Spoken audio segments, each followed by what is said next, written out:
There we go. Good evening, good evening, good evening. This is Ajay the African. Now, this is a special experience. This is a special experience because I was not planning to start 2025 with this one, but we starting with this one. And we're gonna sit down and go through this thing, and we talking about tonight, we talking about what do you know about Garveyism? What do you know about Pan-Africanism? What do you know about the liberation theology?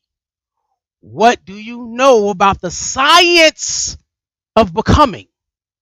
What do you know about what we call the shrine Bila Kuta? What do you know? And so very few times do I get an opportunity to actually put my community on a spotlight or my community on blast. Now there's a new segment that is being developed. This is, they're coming up with it. They powwow and they working it out. And so in that space, they said, brother, can you give us a hand so that we can talk about the Pan-African Orthodox Christian Church and the movement that we have toward developing and embodying social media. And I said, before we get started, I want to go back over all of this, because I can't bring the community on live until we do these prerequisites. Major Colomo, member of the community, said sometimes people forget that we still on a struggle. We're still in the liberation struggle. We're still on a mission. So you have black people all over being black, but very few of us are focused on that prime mission. And that's why I said, what do you know about Garveyism? Because you can't sit in these seats if you don't understand Garveyism. And in that space, we know Garvey created the largest black organization that we can even imagine. Talking about Africa for the Africans. And he was talking about it on a physical sense. But now when we say Africa for the Africans, we're talking about everywhere. Anywhere that there's a person of African descent, that's Africa for us. Africa for the Africans, because at one point, it was straight up called Pangea. And so before the earth separated, we weren't even continental, but we're minimizing ourselves to being continental. But when you sit down and say, what do you know about Garveyism? You understand that Garvey said, yeah, we about going home and being a people.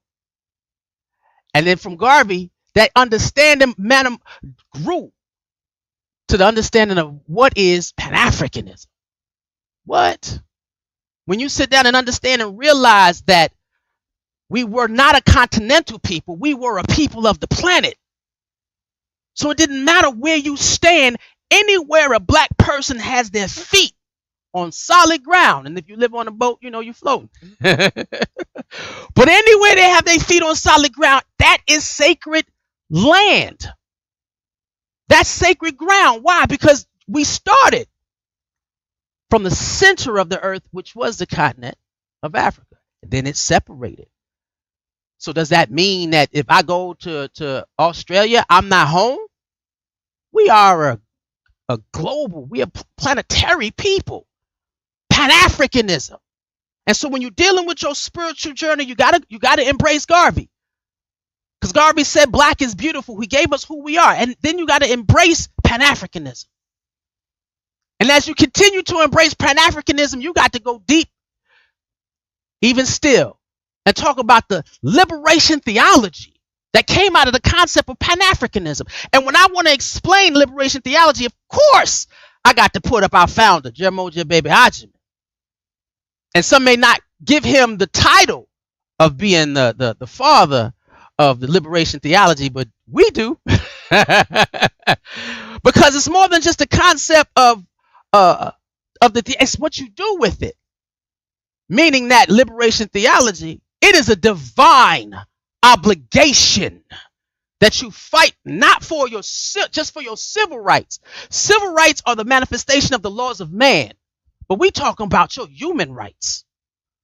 We talking about human rights for black people all over.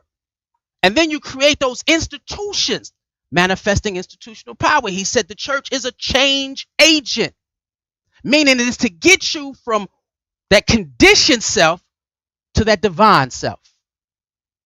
We talk about the group as our salvation. You cannot understand what we about to talk about tonight if you don't deal with the prerequisites. And in our teachings at the PAOCC, we had something that we used to call the science of Kua. And it is the understanding of knowing thyself, the science of becoming what you already are. And that is ancient. Knowing thyself is not Greek. It's not European. They got it from us when they were coming over to the continent of Africa to study. They got it from us. And now we're asking ourselves to do our own lessons. And so now we move from the science of Kua to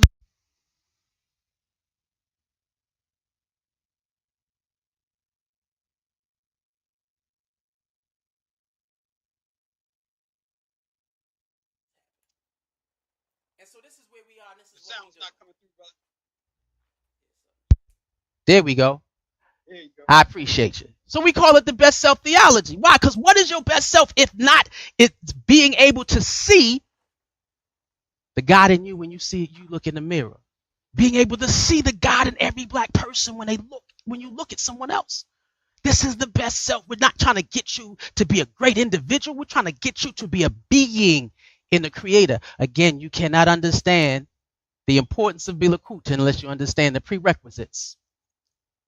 And this is the prerequisites.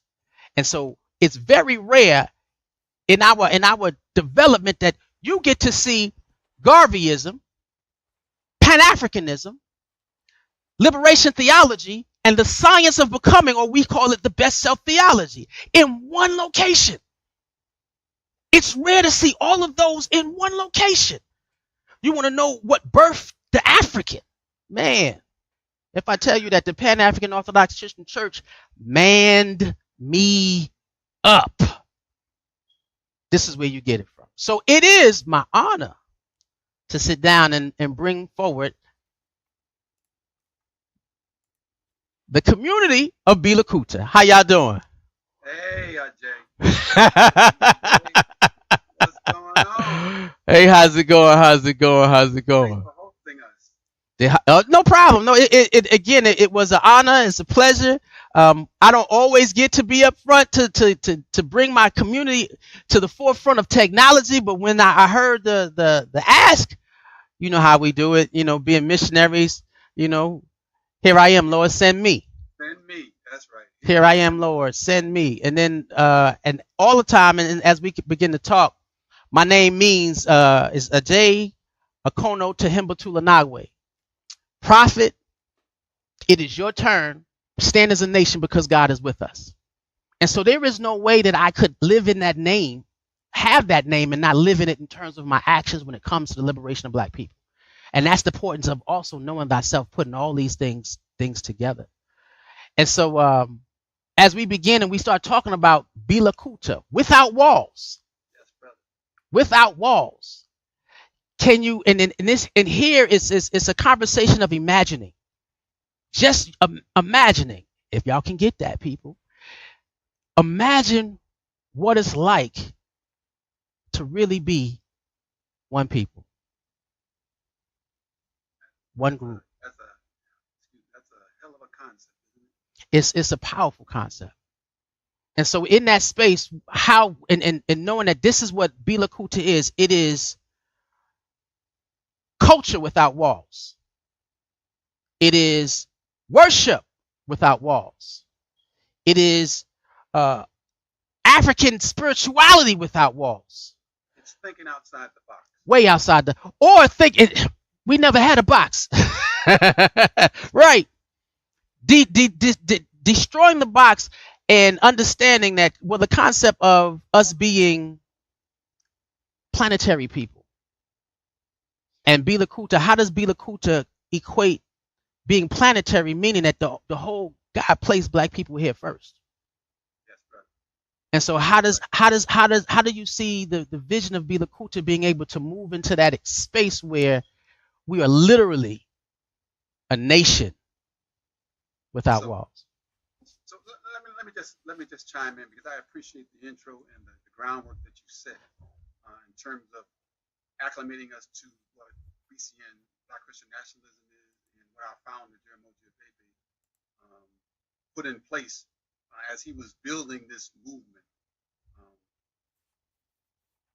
This movement was started because he understood our plight as a people, our plight as long as we've been here on these shores of America and anywhere else in the diaspora in terms of where we landed from Africa, that Black people are always at the back end of things. We're always the oppressed, always getting the last resources and so forth. But that didn't mean we had to be last. If we united and came together with an understanding that we are our brothers' keepers and sisters' keepers, then we could build anything we wanted to build. Just like Garvey, just like who you mentioned earlier. Garveyism was about building and being self-determining. And so Jaramogi, Reverend Clegg, was about the business of building programs and institutions to empower our community, African people all around the world. And so we started in Detroit, building that organization, that movement, and then expanding, having a program, having an idea, a vision, a model to work from, being able to get people to understand that we can count on one another. We didn't have to believe what the Declaration of Black Inferiority was, given that white racist ideal of we're not good enough. We didn't have to sit next to white people to learn. We didn't have to do that. We don't need, all we need is resources and the finances to grow. We have the minds. We were doing it thousands and thousands of years before Europe came into Africa. So it's not that we haven't done this before. It's something that we just need to get back on board with. So yes, so Shrine Bila Kuta, Shrine Without Walls, is a movement that came out of the pandemic. We were actually live streaming. We moved from Detroit to Atlanta and Houston. We bought a farm in South Carolina, the largest Black-owned farm in the United States. And then we have satellite offices in Liberia, Africa. So the church is expanding, but there's one place we still hadn't gone, and so the pandemic kind of pushed it into an environment that required us to use technology, not only to keep ourselves together as a church community, because we were in 5 different places, but to reach other folk outside of the 5 places that we were. And so we found in that space that people were still interested in us, still interested in the movement, interested in what we were doing. And so once the pandemic was over and we went back into our faith centers, our geographical faith centers, the current leader, Jaramogi's current bishop, presiding bishop, said, well, we need to stay in this space. We need to continue to reach people and be able to greet people, not close the doors on technology. So Shrine Bila Kuta meaning without walls, Shrine Without Walls, has been in operation for the last 2 years. We've been going strong. And what you see here tonight is kind of the fellowship, a small number of the fellowship that have been with us for over 6 months. And so we're building a fellowship here. And the question you asked is, why is it important? It's because we believe our program needs to be heard for Black people all around the world. We need to understand that we need to come together in terms of building institutions for ourselves. We all have gifts to bear. And if we respect one another and consider one another as resources, we can go anywhere at any place. One of the things that I always do, and I didn't get a chance to do this, and I want to do this, we didn't let people know what your name is. And then now, not only when you say your name, tell them the meaning of it and how that experience manifests in this journey, in your personal journey, and in the journey also to continue Bila Kuta. So I'll start off, and I think everyone here doesn't have an African name, but they We know. may have something they want to share. So Mm-hmm. that's fine also. But I'm Reverend Ahmed Willie. I'm from Detroit. My name means God has convinced me. It was given to me in '92, I believe, by my BTG group leader in confirmation. So I had an experience long before I came into the church, but the church was a vehicle that lifted me spiritually because I was brought up in the church.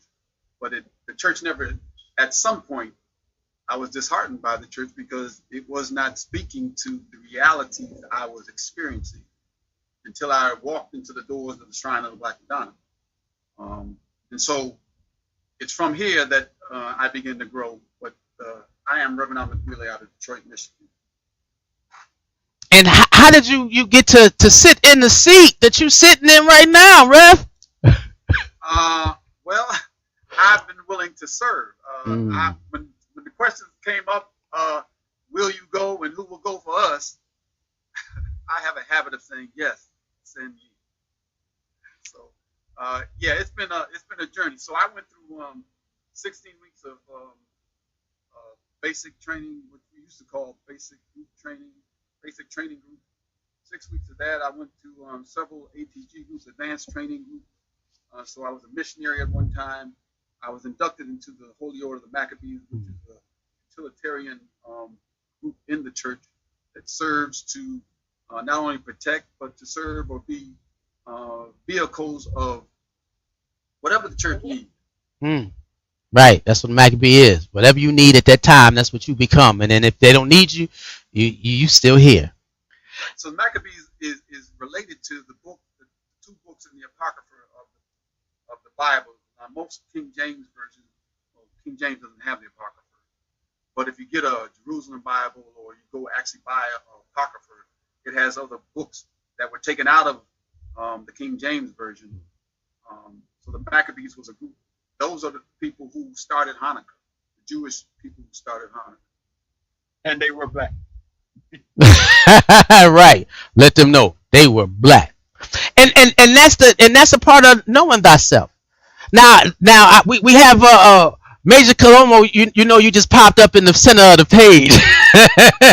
and one of the things that we said when we were talking about the other day, you sat down and said people are forgetting that we are still on a liberation struggle.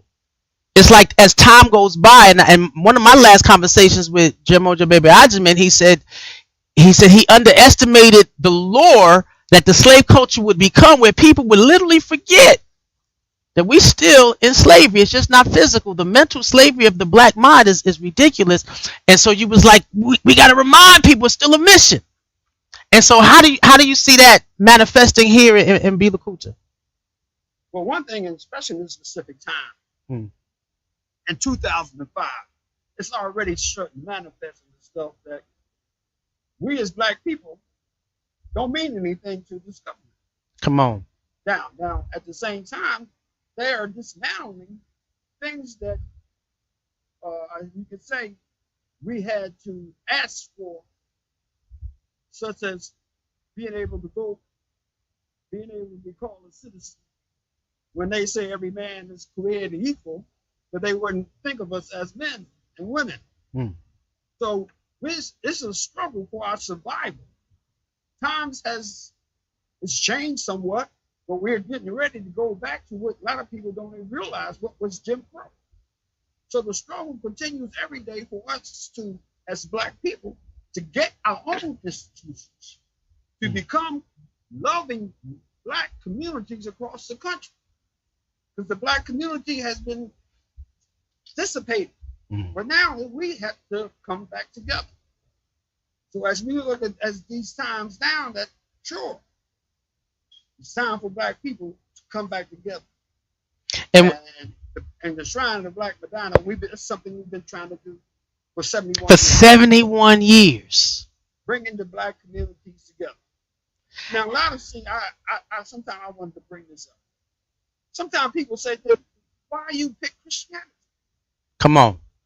Now, because a lot of times people get turned off from Christianity. Come on. But what people don't realize, that we could pick any religion because black people out of the motherland, discovered, invented all type of religious thoughts and philosophies. Any religion you look at, it comes out of Africa. We could pick Christianity was that's here in America. The man used it against us. Come on. So most religions, as we listen to today, have a European interpretation. Have you ever heard the Shrine of the Black Madonna Pan-African Orthodox Christian Church interpretation of the Bible? Come on. Once you hear that, you understand that there's a people coming into being. You cannot take the Bible literally, every word he said, but it's a black nation coming into being. God said, I will be your God if you be my people. And that is all throughout the Bible, especially the Old Testament. Now you have to understand why we can pick Christianity. We can pick any religion we want. It's a black man's struggle of people being a people under what God has gave them the right to be. Amen. Amen, brother. Look, I'm sitting here writing, taking notes. Because one of the things you said is about black.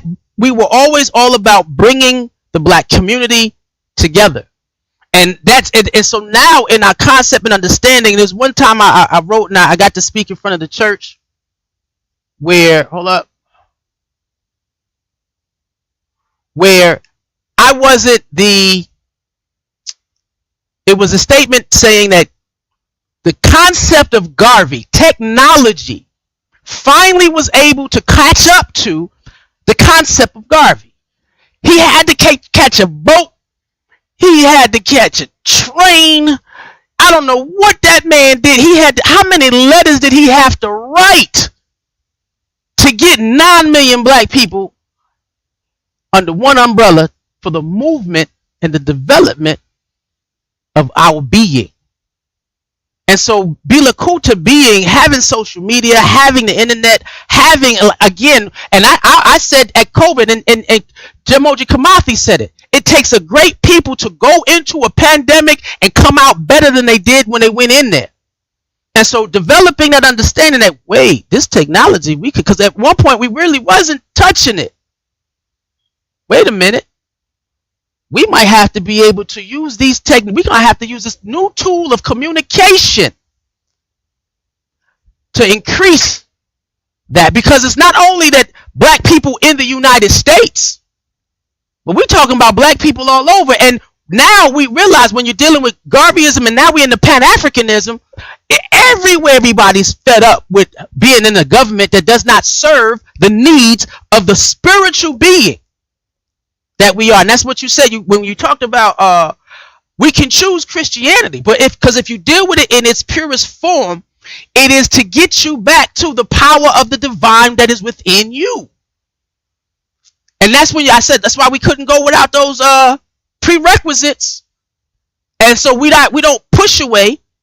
We say, okay, we understand that you might be in the stake of Bila Kuta. We understand that you may not become a Christian according to how we define it. If you want to be a Muslim, be a Muslim. But guess what? Do you share the concept of Pan-Africanism? Do you share the concept of Garveyism? Are you tired of the government? Can we finally get to a point where we have an umbrella where we can collaborate and be one community globally? Because it's the concept of not only being a family here in the States and having institutions that serves our interests, is also being able to help other individuals as well as build in other areas. And I would add that I would piggyback on that. The group is our salvation. That's what we say in the church. So it's about, I can only get better if my group of black people around the world are better. So the Ubuntu concept of I am because we are because I am, is very present in our theology and our program. So it's about building not only ourselves, but we see the divine in each of us. We all bring something to the table. We all have something to offer. And that's really the concept, I think, that you saw in Garveyism, which is a Pan-African movement. And that's what Jim Moji, Reverend Clegg was trying to institute also, that's what we're doing today. Exactly. And in that, I'm sorry, Major. I meant to ask you the meaning of your name, my brother, and how did it manifest in the PAOCC? Tell your story. Well, my name is Waligu Major Kalomo Kamau Masai. Kalomo means the unexpected. Kamau means the quiet warrior. Masai derives from being a very proud African people, the Masai tribe. Well, Kalomo is the unexpected people. I'm a long-time member. I'm a part of what people call the Philadelphia Cadre. At that time, we were in Philadelphia. We didn't have any physical buildings. And we joined out of Detroit and went back to Philly because J.M.O. Baby Algerman said, if you're serious, go back there and organize. At that time, they said I was the unexpected because I would do anything to try to bring the shrine into Philadelphia. We talked to people, we leafletized to people. People could not understand. We read Black Christian nationalism from cover to cover, Black Messiah from cover to cover. And we went out in the Philadelphia area, really trying to talk to people. I did things what they would call unexpected because I would get on a soapbox and would actually talk about Black Christian nationalism. As for Kamal, I became a Maccabee back in Philadelphia, where we weren't originally a Maccabee, but we had to have some type of security. And they said, called me the quiet warrior. Basically, I was the trainer for the Maccabees in Philly until we went to Detroit. As Messiah, Black people, very, very proud. To say I'm a proud Black man, then the name Messiah. Just to put the top on the iceberg. I can say I'm part of the Philadelphia Cadre, which in tune with the shrine holds in very high regards. We did not know that. We thought we were just doing what Black Christian nationalists are supposed to do. And, very few of us left now, because it's been many, many, many years. Say we joined and we went back to Philly, started on April 1st, April Fool's Day, 1973. And the rest has been history. Rest is history. There are tons of stories of Black people having the experience of serving the Creator. And I remember Gimbal was on a show one time with us, and he said the most you want to experience God, serve other people. And being able to serve Black people in the Black nation is definitely. I was 2 years old. Who did that? Who said it's your time now, sister. You was 2. So wait, so when you came through, and she said, I was 2. I saw the little quote on the bottom. Now, and this is a thing because we talk about Garveyism to Pan-Africanism to liberation theology. Now we're going to the best self theology, the science of becoming exactly who God called you to be, and to be in here at 2. Well, we talk about Bila Kuta. Let her tell her story and how she got connected to Yes, please do that too. I'm not going to say I was connected at 2. I was 2 in 1973. Oh, okay. But I got connected to Bila Kuta. Ironically, it was like October 2019 at the Black Urban Growers Conference. Reverend Eva Brown was the closing speaker. What he said impacted me so much, and I was way in the back because I wanted to be the first one to get out. You know how conferences are. I was sitting in the back so I could leave, but I went all the way through the crowd to the front to talk to him. And when I told him I was from South Carolina, way back when he told me about y'all.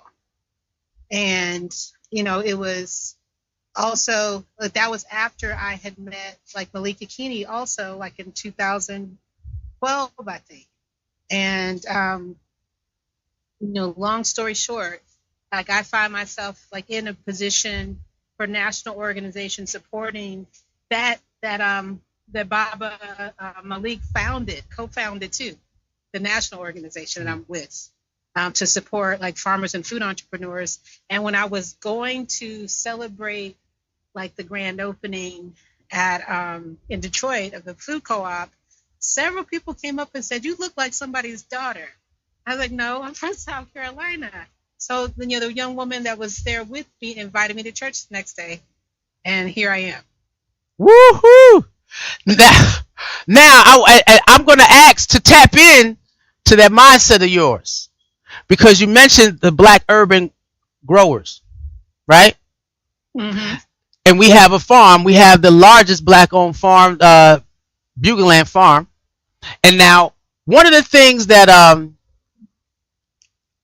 in terms of vision, your imagination is the manifestation of creation. That is when you walk into your God zone.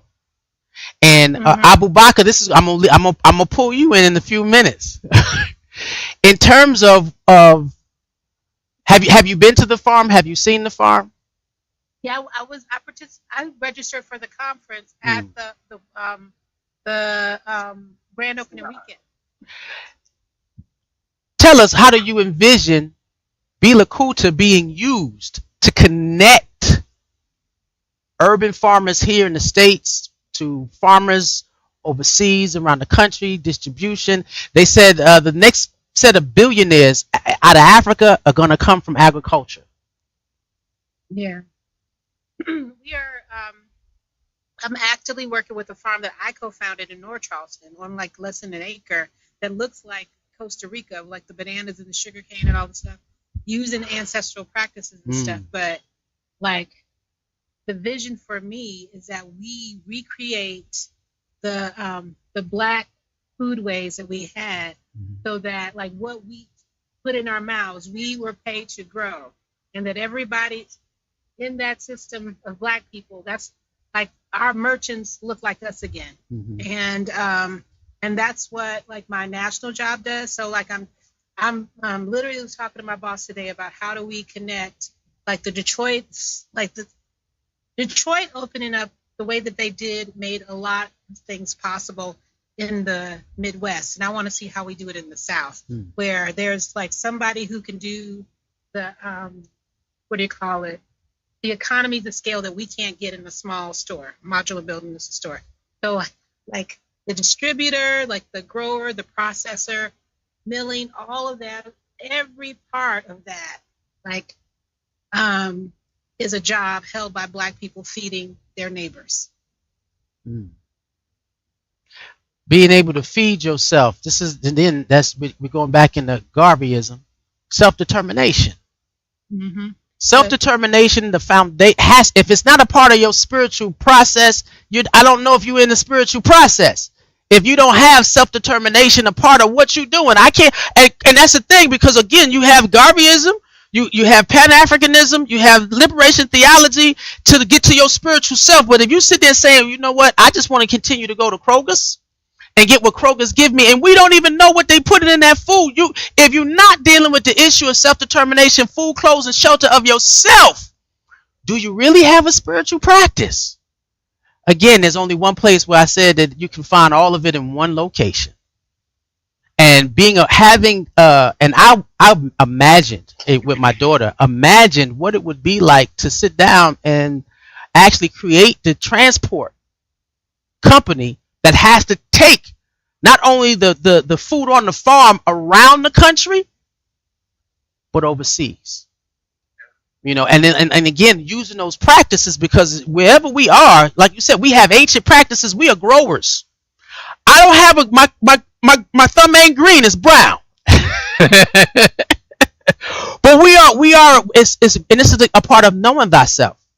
Knowing thyself and being able to reach those individuals who can also train us And this is how you have it when you're dealing with a lot of black people around the country, and around the world live in what they call, was it food deserts? Ain't that something? That's the government name. We call it food apartheid. And that exactly. And then the issue of not only food apartheid and the food deserts, but they said if you eat toxic, you are toxic. If you eat toxic, you are toxic. So you have a lot of people who still, hey, I'm deeply spiritual, but I'm still having a slave diet. But you seeking God, and again, how are we getting to that point where we are actually truly becoming what the Creator called us to become in our efforts to even feed ourselves? Now, Abu Bakr, you got a big thumb, but your thumb green, my brother. Why'd you disappear?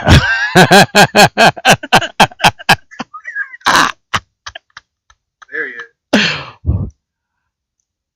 Take it. You're on speaker. You on mute. Unmute yourself.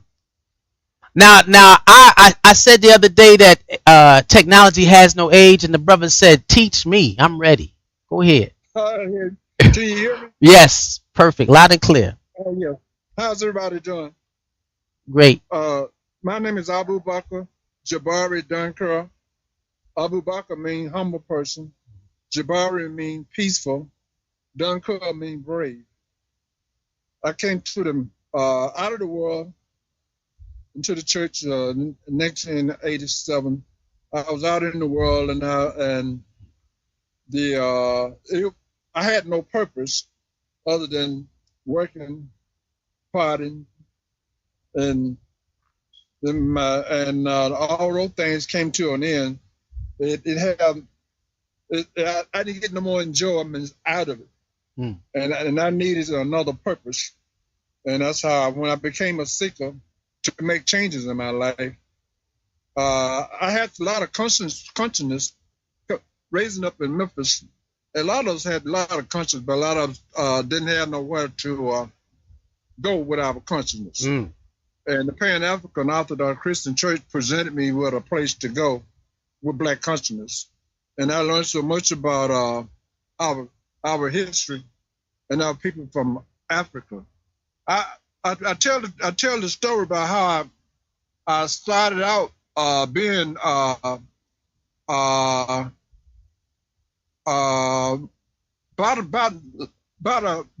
people from Rama the Jungle, and Tarzan being one of them. Who was these people on the program?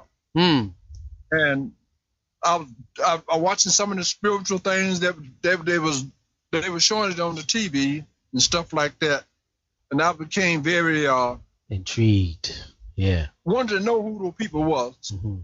And then I kept my spirit wanting to know, and wanting to know.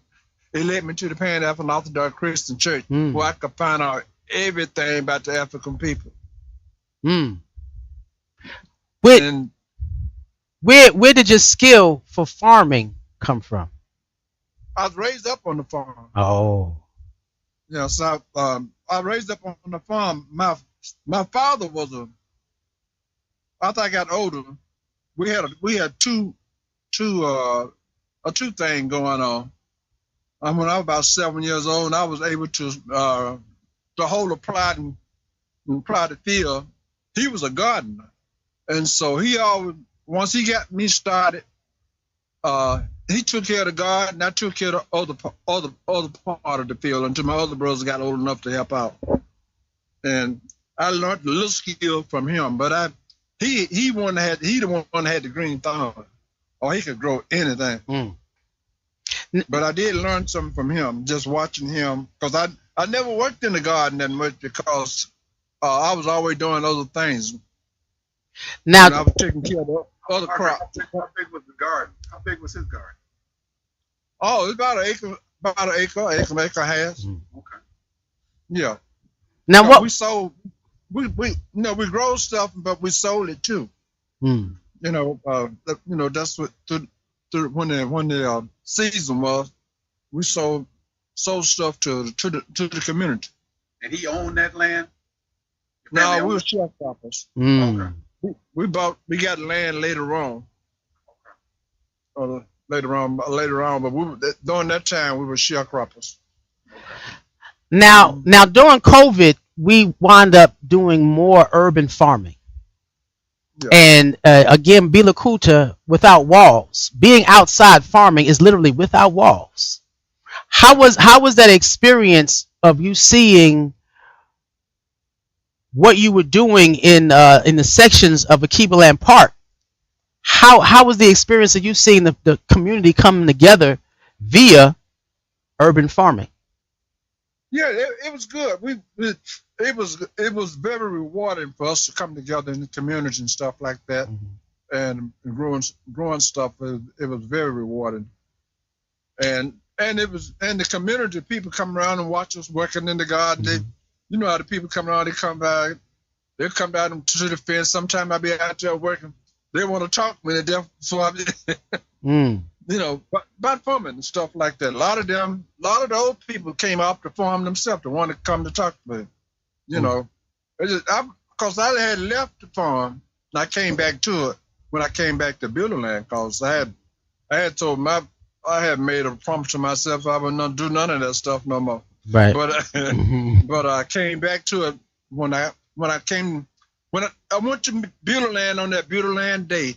I was back country again. Becoming what you already are. We are growers. We're definitely growers. I was back ready to get back get my hand in the dirt. Hey, Abu Bakr mentioned something that a lot of y'all young folks don't know about. Everybody heard about Tarzan. But when he said Rama the jungle, now I know that's a big yarn what y'all ever heard about. This they showed on TV. Yeah. This white guy goes to Africa and he becomes the king of say all the guys with the white helmets on in there leading safaris and stuff like that. But if you actually look at it, he couldn't, and we running around looking like savages. But the point was, if you really look at it, the white man could not do nothing without the brothers and sisters that was actually showing him the pathway with how to, deal with animals and stuff like that. But then the aspect that they showed on TV to show that we as a people were just savages, that, hey, that we were just savages and he was the big leader. He was the big white chief. And Rama, they show that on TV all the time. It's called Rama of the jungle. Well, one of the things about that is that when they got into trouble and they stole those arts and things like that, and they had to take them, the good guys, bad guys stole them, and the good guys and the other natives, they returned those back to those caves, and then the jungle and the animals were kept the bad guys. You trick. Look. Major Colomo, you triggering some childhood memories in the brother. He going through the episodes. You triggering episodes. We gonna steer the ship back.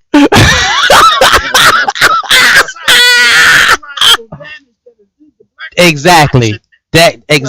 Well, and now talking about Bila Kuta without walls, being able to give. Because a lot of people don't do social media. A lot of people, conscious people are not online. But what is the real image of the African globally?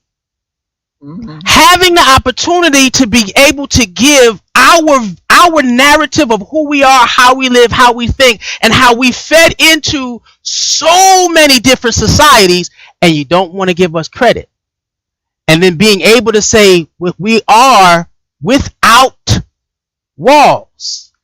And having that level of consciousness finally seep through in how we feed each other, because teaching each other, and this is the concept of Bugle Land and Black urban growers, is being able to do that and say, look, we were the ones who brought this to you because we lived in a plentiful land.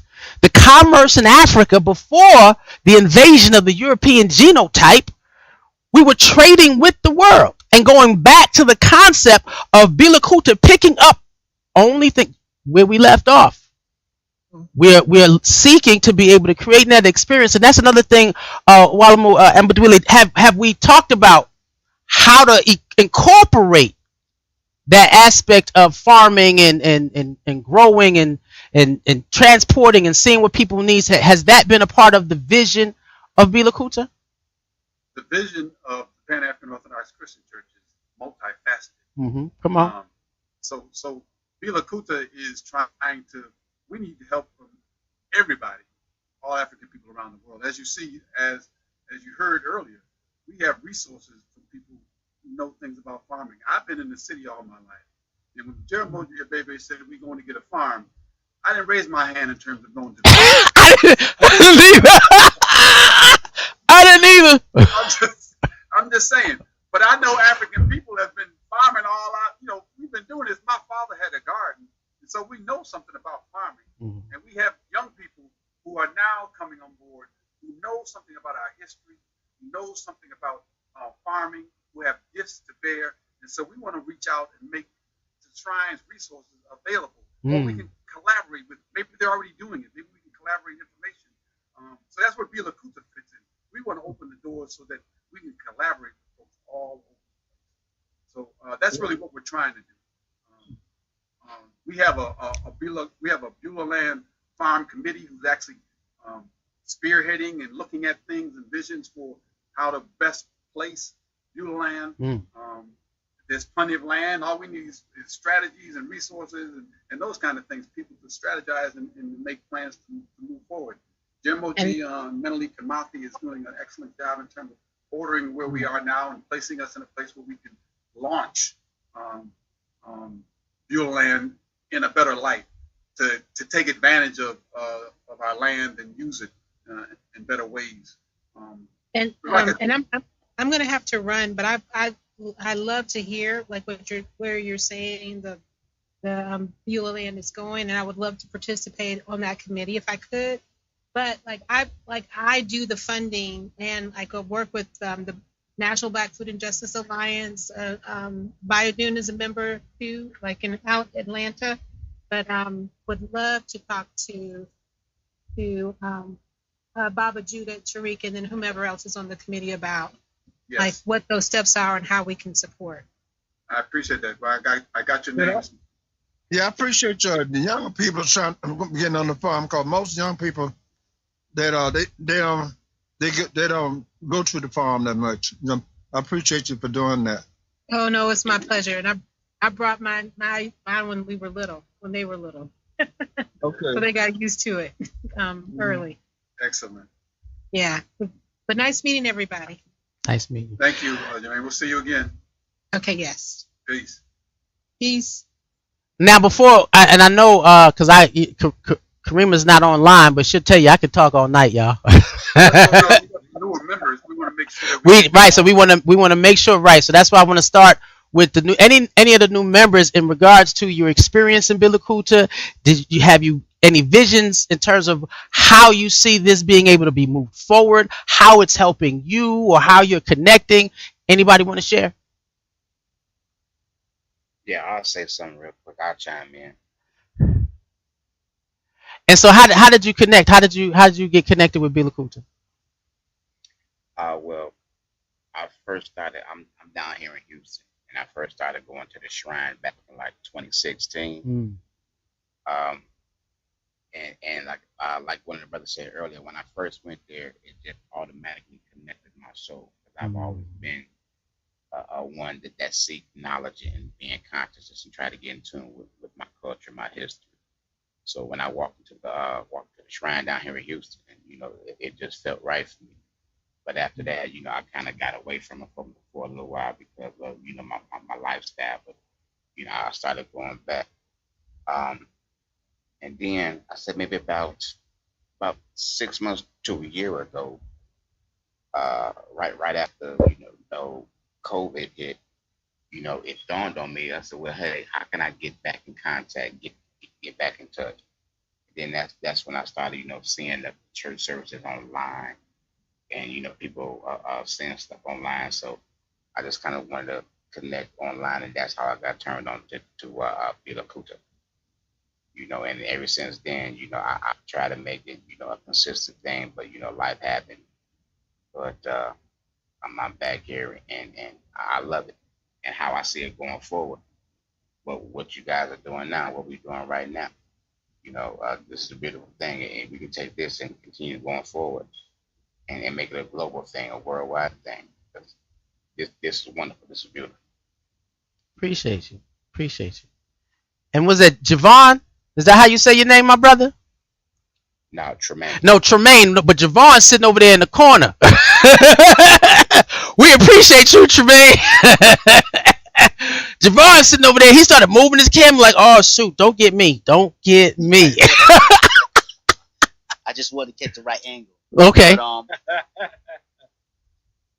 yeah, so I came across Bila Kuta just by doing some research, on Pan-Africanism, Orthodox Church, particularly Garvey movement. Doing that research, and then, in your searches, it pops up, the Pan-African Orthodox Church. Then I started to watch sermons many years ago online. Then I stopped for, a couple of years, and then just doing some more research, I went back, came across my my research again, and then I said, okay, well, let me try to engage now, let me see if I could make connection. And sure enough, I think Bila Kuta had just started in existence, maybe for like a year, right? So I was like, okay, this is good now, because there's a whole community dedicated to online interactions. Moving forward, where we're going, in the 21st century and whatnot, this is going to be necessary. We're not even talking about what COVID has done, to society. We're just talking about that engagement and people who find the philosophy and the works of the Pan-African Orthodox Church of value, right? Because for me, I haven't been in church for many years, right? Outside of, funerals and weddings, right? But I grew up in the church. I made my way. My consciousness started to expand, and it kind of moved away from the church setting. But I was like, if I have to be engaged in the church again, it has to speak my language politically and spiritually, right? So if I'm pulling myself an African and I'm trying to live that lifestyle, in pride and all its being, then my spirituality has to connect with that, right? And of course, I have to find a unit or a space where that can be honed and celebrated. So, I started researching Jaramogi, and much like Garvey, he was speaking it and doing it at the same time. At the same time, come on. So it was like, okay, so why would it not want to be part of this rich tradition? Because Garvey was building a movement, and that movement was building institutions. Jaramogi was building an institution that became a movement. Come on. Right? And this, we're talking about 71, 72 years later. So there's something of value here, and why not be a part of it? Come on. So now what we have to do is take it globally, and Bila Kuta is that, right? So I've been a faithful follower for about the last 4 months. And I love it. I love Rev. He's embraced me. We drove, all the elders. I listen to their stories. I get goosebumps. Think about the struggle that they went through to build this institution for the last 70+ years, right? That's not a small feat. And I try to tell them, every time I get an opportunity to tell them, I appreciate the stories that they're sharing with me, because now followers and people that want to be interacting with the church on a level, now we have to make sure that their stories are told, and all to take the church into the new century and what that's going to be and what it looks like. The theology, the Pan-Africanism, the honing of yourself, your true self. The honing of your true self. We know about that. Yeah. Now, before we go, Terry, we have some older members who have moved away from Okay. Terry is one of them. I don't know if she's hearing us. Terry, can you hear us? Well, go ahead, Rev. So we wanna. I wanna talk about for. Go ahead. Yeah. Oh, hi. I'm very, very, very. I feel privileged to listen to your inspirational, you know, lecture, and I love hearing about the nation. Love hearing about your land and your progress, and bringing in the young folks. They have all this knowledge that they've gathered, and as an older person who was there in the early days, not the beginning of it, I went there. I think I just come out the army in 1973, and I went there, and I was totally, absolutely floored by what was happening. Because from where I was coming from, they didn't have anything like that going on in the nation, and it was just a hunger in the young people of that time, and myself too. You know, to see black people doing something positive and constructive, and you know, be able to relate to each other. You know, not tearing each other, but relate to each other.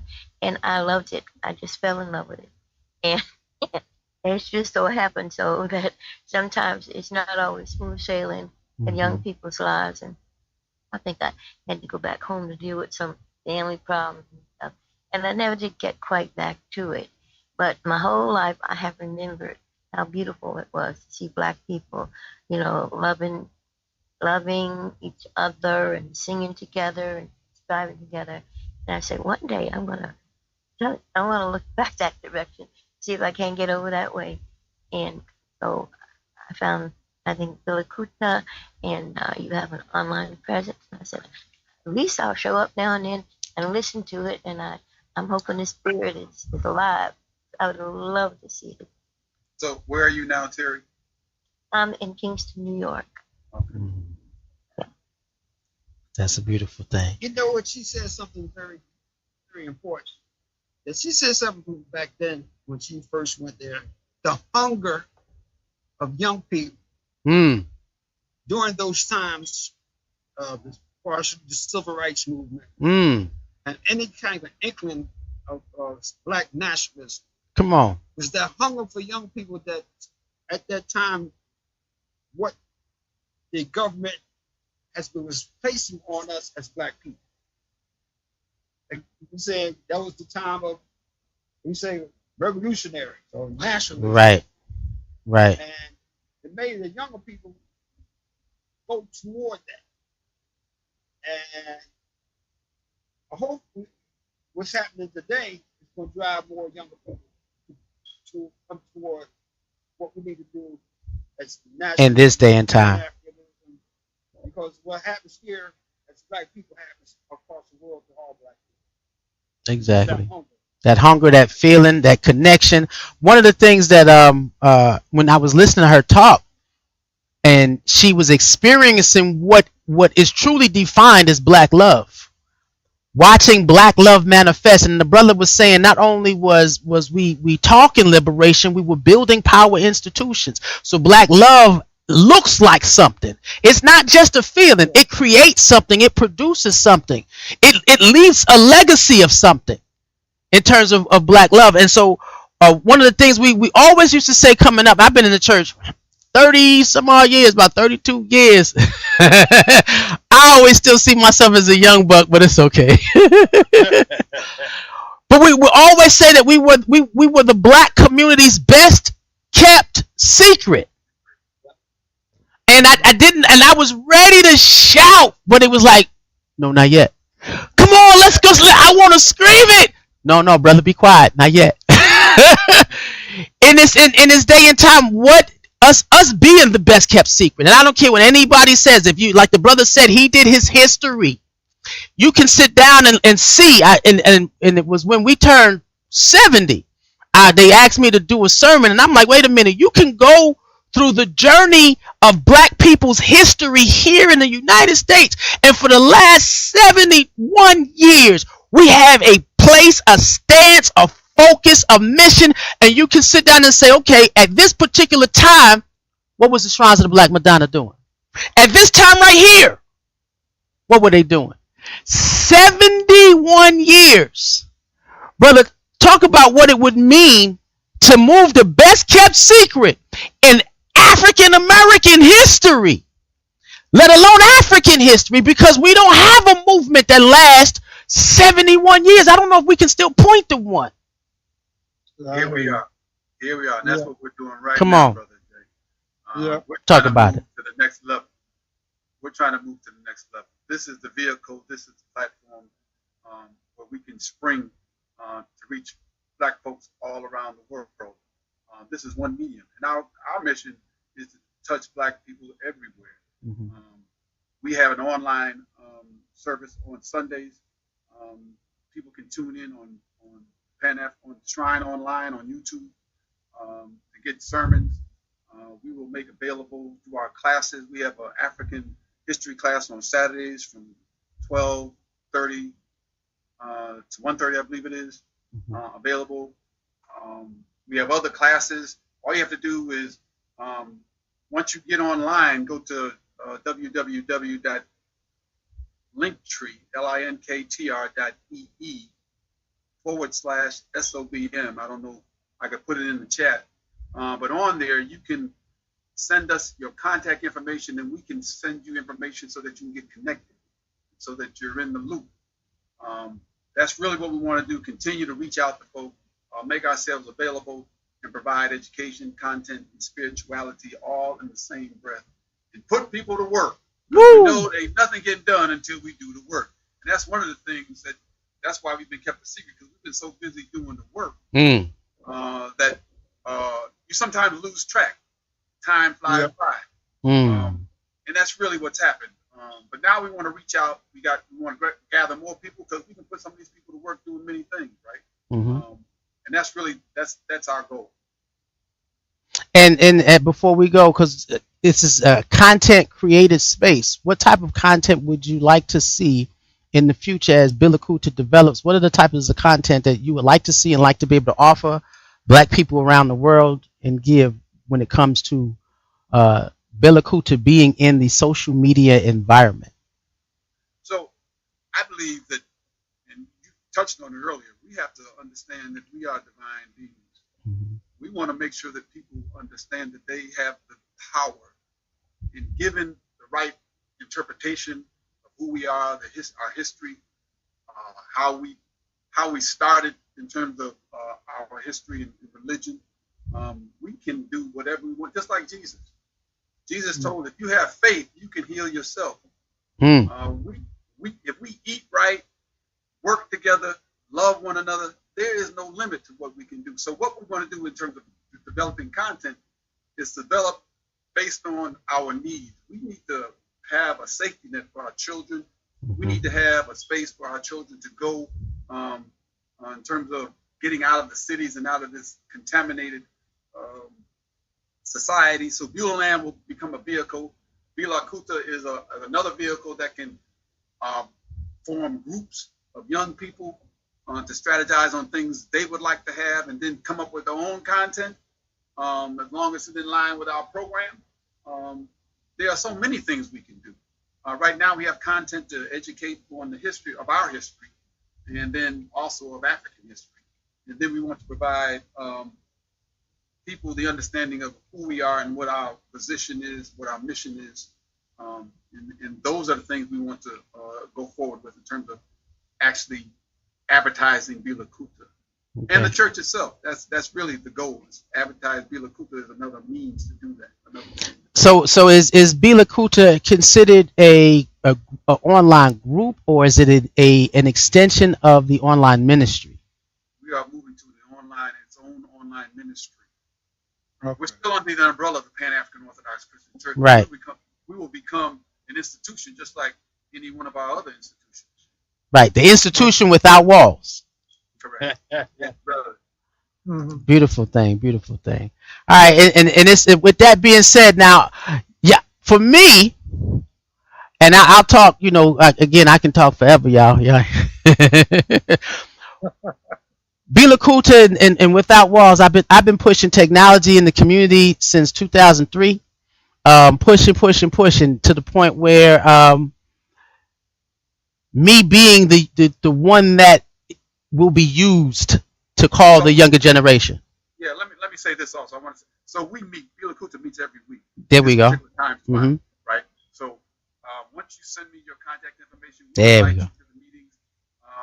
I'm just speaking in general to folk who may be listening or may be streaming us. We appreciate Reverend Ajay because he's taken the initiative and has the skill set to put us online. And so we're going to be doing this on a regular basis. It may not be every week, but we will do this on a regular basis. Because we're going to strategize and find ways to do this better. But we're going to always be improving. This brother, he does this to us. So we appreciate it very much. And so that's our goal. We meet every week. If you go online and put your information in the portal, we'll reach out to you, invite you to our meetings, and then we'll move forward from there. There we go. So y'all go on to the link tree. And even if you are a member and you in a different city and you happen to pop up, because we on multiple Facebook pages now, we're sharing if you see on this and you haven't been in contact with the community. Come on and join in. This is the shrine without walls. This is the true version of Pan-Africanism. It's the truest version of Garveyism. It's the true version of the liberation theology, and the truest version that you're going to find when it comes to the best self theology, becoming who God called you to be. This is the best place for it, and it's the best place to connect. The brother said, when I saw those people online on TV, I wanted to know who they were. And it is the experience where you can sit down and come in contact with those of us who are in multiple places of the diaspora. It is now time for us no longer to be the best kept secret. Technology has reached the opportunity where COR, which is community outreach, can give us and lead us to an exponential opportunity. I've always, when I dived into this experience, I said, I'm not going to be happy until we see numbers greater than Garvey.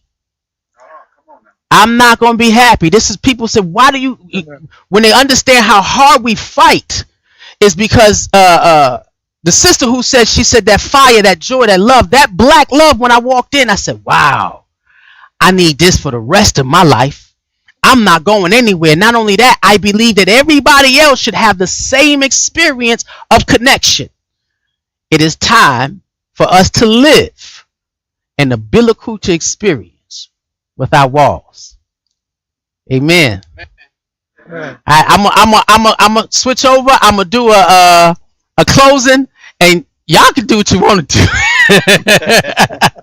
I put the link tree website or the link in link in there. there. I don't know if everybody can see it. See it. Let's see.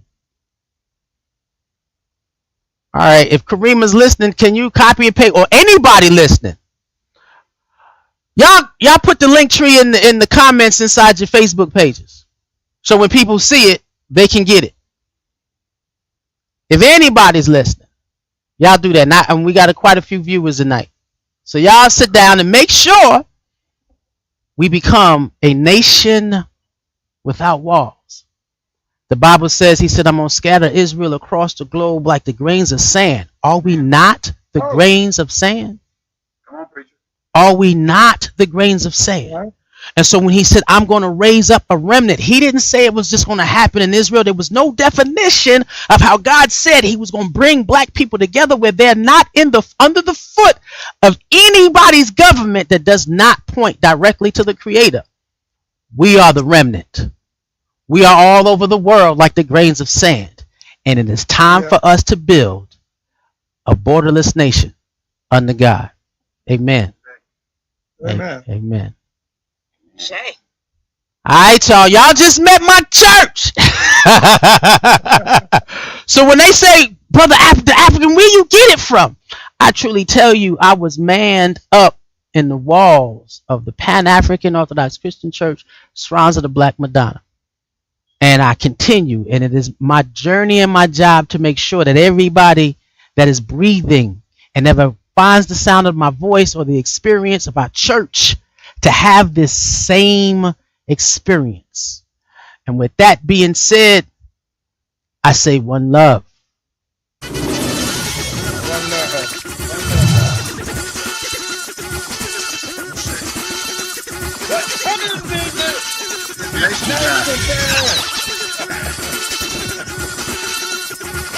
I think Jay's doing a closeout of the video. But we appreciate everybody that came on tonight. Thank you.